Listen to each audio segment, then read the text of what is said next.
convirtió en la primer empresa unicornio. Tuvo el miércoles pasado, el peor día de su historia, se conoció un informe de la firma de inversiones Muddy Waters que cuestionaba los números y calificaba a la compañía uruguaya como un fraude, y a partir de allí las acciones de dLocal cayeron más de un 50% ese día. En la jornada siguiente, si bien se frenó la caída, el valor de la empresa disminuyó de forma estrepitosa. dLocal sacó una comunicación, rechazó el contenido del informe de Muddy Waters y pidió a los inversores que mantengan la confianza tras apuntar que la firma que realizó el reporte tiene intereses en que las acciones bajen de precio, algo que desde aquí por lo menos y en desconocimiento de cómo funciona el mercado de valores en Estados Unidos nos va a llamar mucho la atención y vamos a estar hablando de eso. Para entender exactamente entonces qué fue lo que ocurrió, ya nos acompaña en estudios Ángel Urraburu, que es el presidente de la Bolsa de Valores de Montevideo. Bienvenido, ¿cómo le va? Buenos días, mucho gusto. Encantado. Muchas gracias por estar aquí y bueno, para poder desasnarnos un poco de qué es lo que está ocurriendo en este momento con dLocal.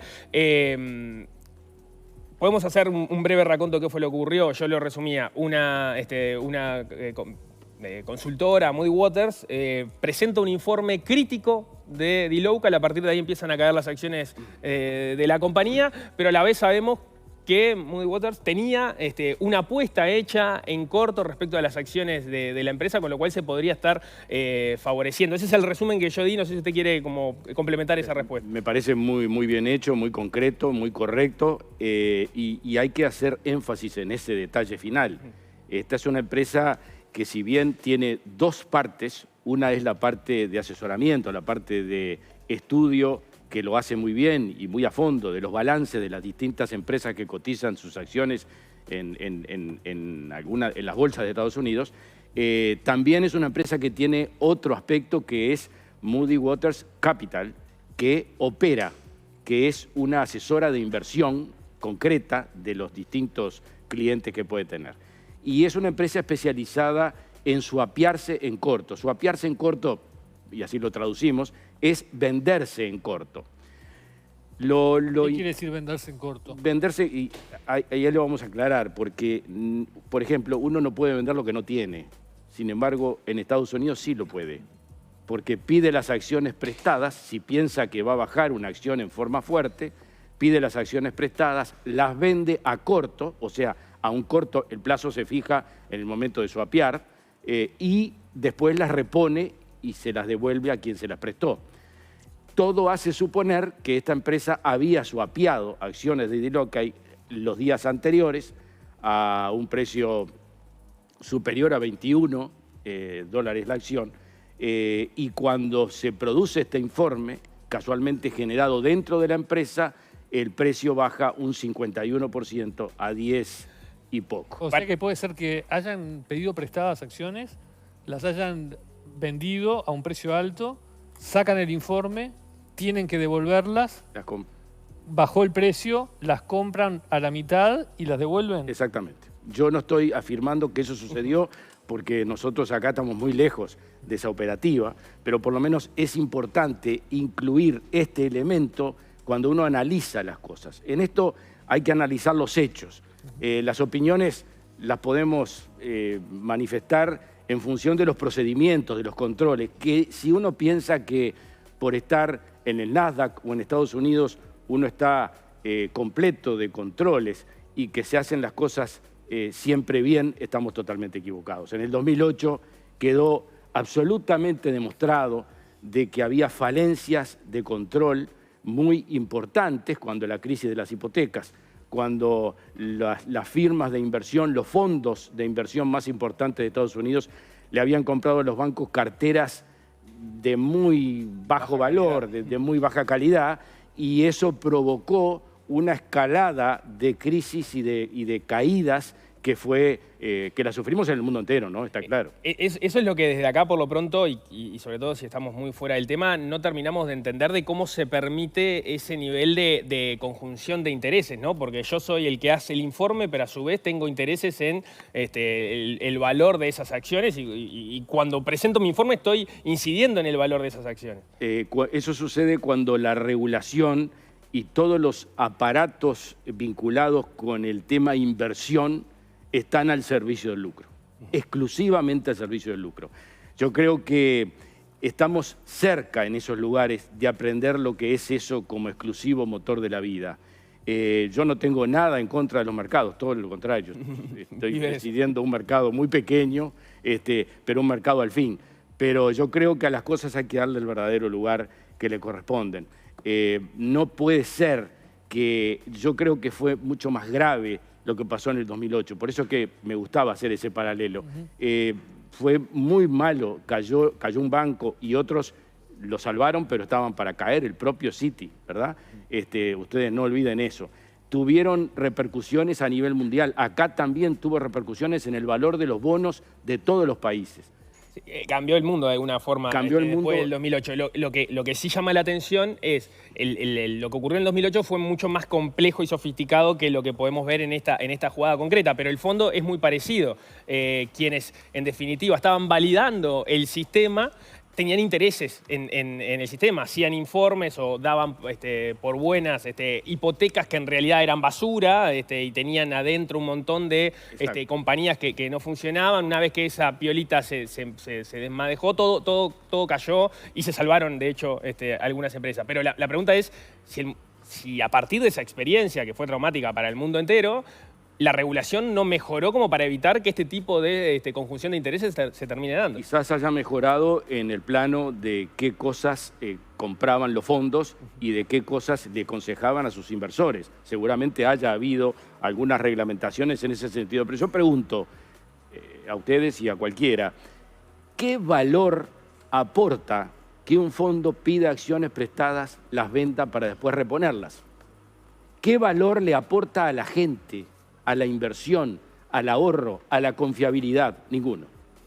Entonces, es solamente por negocio, solamente por hacer una diferencia. Y arriesgamos lo que arriesgamos. ¿Cuánto se perdió? ¿Quiénes fueron los que perdieron? ¿Dónde están los verdaderos damnificados de esta baja de 51% en un día de las acciones de Dlocal? ¿No habrá otras prioridades en el mundo, pero fundamentalmente en el sistema financiero, para no irnos a cosas más filosóficas?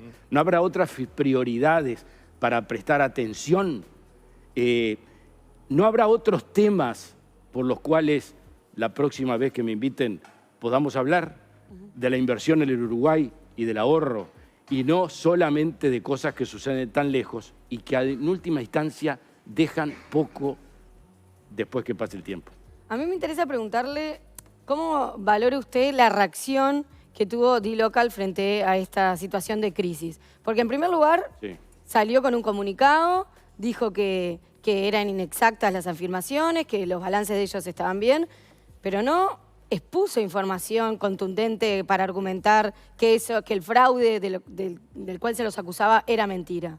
Y después tuvo 3 o 4 días de silencio, donde en todo ese tiempo, de manera muy imprudente, los mercados se iban volviendo cada vez más desfavorable para Dlocal. Entonces, hubo silencio, dijo que era mentira, pero no argumentó bien. ¿Cómo se sortea este evento crítico en esta empresa y en cualquier otra? Está muy bien la pregunta. Lo primero, las opiniones de Moody's Waters, que no es la calificadora de riesgo Moody's, no tiene nada que ver, y es importante aclararlo a la gente. Pero además no tiene nada que ver. Surgieron a partir del análisis de los datos que presentó Dlocal en la SEC, al cerrar el tercer trimestre del ejercicio en curso. Bien. O sea que los datos de Dlocal ya los había aportado. Esos son los datos. Yo creo que si a mí me cuestionan los datos, lo peor que puedo hacer es presentar otros datos, porque entonces estoy convalidando el hecho de que mis datos son equivocados o yo los cambié adrede. Pero también es conveniente decirlo, que quienes deben analizar si el informe es correcto o si los números de Dlocal son los correctos, no es precisamente con un comunicado. Hay que ir a la SEC. En la SEC seguramente ya hay un expediente armado, se está investigando y ahí van a ser citados los que hicieron el informe, los que presentaron los números, y de ahí saldrá una resolución. Yo no creo que por otro lado, las acciones de Dlocal jueves y viernes subieron algo y desde el piso al que llegaron 10 y poco subieron entre jueves y viernes un 20%. ¿Pero a ti te parece que ellos se comportaron con una reacción que tranquilizaba a los mercados o le daba inseguridad? Eso en nuestro ambiente es el gran tema. ¿Qué debieron hacer? Hay muchos que dicen que el comunicado de dLocal fue muy light. Claro. Capaz que tú te referís a ahí. Sí, o sea, no explicaba... Yo creo que cuando uno analiza el comunicado a presentar, tiene que pensar que lo primero que tiene que dejar claro es que las cifras que acabó de presentar y que fueron opinables son ciertas. Entonces, en cuanto más abundo, yo estoy muy alineado al comunicado de la empresa, pero como criterio, no estoy diciendo que estoy a favor de la empresa ni estoy a favor de nada, simplemente como criterio. Yo me parece que cuando yo hice las cosas bien, no tengo mucho que aclarar. Las cosas se van a aclarar en el lugar que corresponda. Ahora, hay gente que efectivamente dice que el comunicado debió ser mucho más contundente. Hay una frase en el comunicado que es clave. Recomendar a los inversionistas, a los ahorristas, a los tenedores de acciones de dLocal que no tomen resoluciones en un momento de turbulencia. O sea, no vendan a estos precios. Eso es lo que le están diciendo. Están tratando de protegerlos. Yo le diría, si lo traduzco, no le vendan a los que están recomprando a estos precios. Sí, pero hay cierta miopía ahí en esto que está definiendo, porque en realidad, si yo hice las cosas bien, me quedo tranquilo, no parece ser suficiente, porque la verdad que me tiene que creer los mercados que yo hice las cosas bien. Y si tenemos una información que contradice que hago las cosas bien y que estoy actuando mal y soy un fraude, y hay que salir a convencer al resto de que yo estoy haciendo las cosas bien. Y bueno, y ahí hay opiniones de qué manera se sale al resto a convencerlo. Es opinable, es opinable. Sí. La acción de la firma Muddy Waters de si pudo haber pasado lo que estamos diciendo que pudo haber pasado, ¿no? Que necesitara cerrar un negocio y para eso hacerle bajar el precio a las acciones de dLocal, ¿es pasible de una acción judicial? Seguramente. Seguramente que es pasible. Si los datos se comprueba que son ciertos, los datos que presentó la empresa en la SEC son ciertos, es pasible, sin ninguna duda. ¿Y usted cree que hay algún interés concreto en esto que preguntaba Leo, de la empresa en que los números de dLocal estuvieran mal, salieran mal?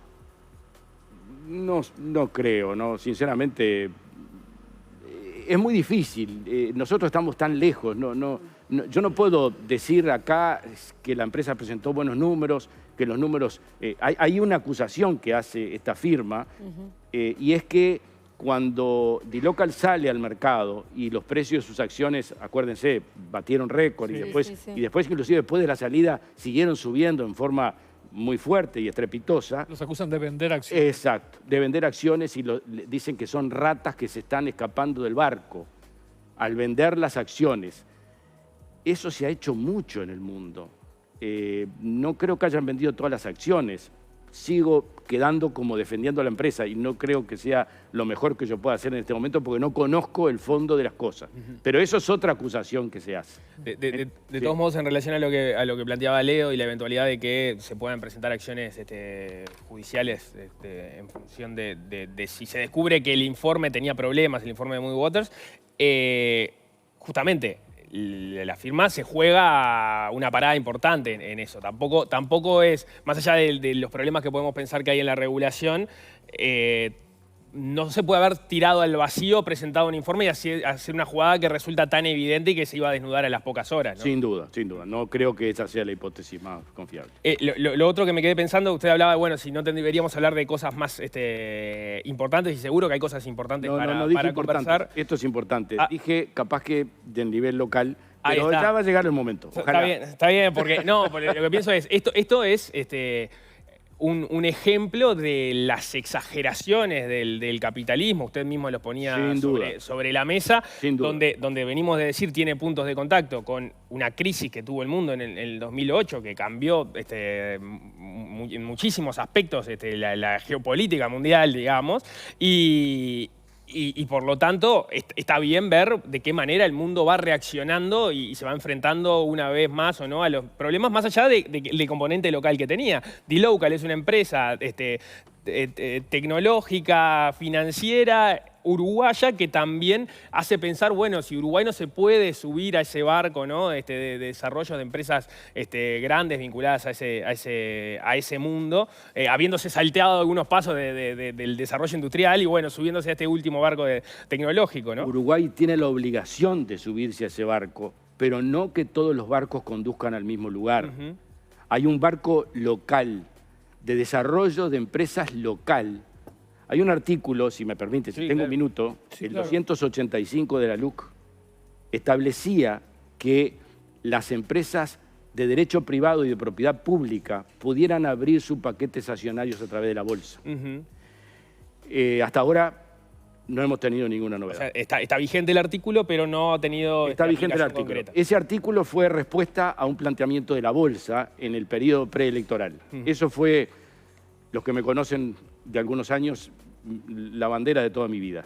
Las empresas de esa órbita, que como ustedes saben, no están comprendidas en los controles del Tribunal de Cuentas del país, que abran sus capitales accionarios a la bolsa y que los ahorristas locales puedan participar de esas acciones, puedan comprar, puedan capitalizar esas firmas. Y de esa manera, los balances de esas empresas, las asambleas de esas empresas, en lugar de hacerse entre 3 personas, el ministro del ramo y el presidente del directorio, se hace como se hizo en Valentines, en la empresa Sociedad Anónima, que UTE tiene el 30% y que cotiza sus acciones en la bolsa. Esto ya se hizo recientemente.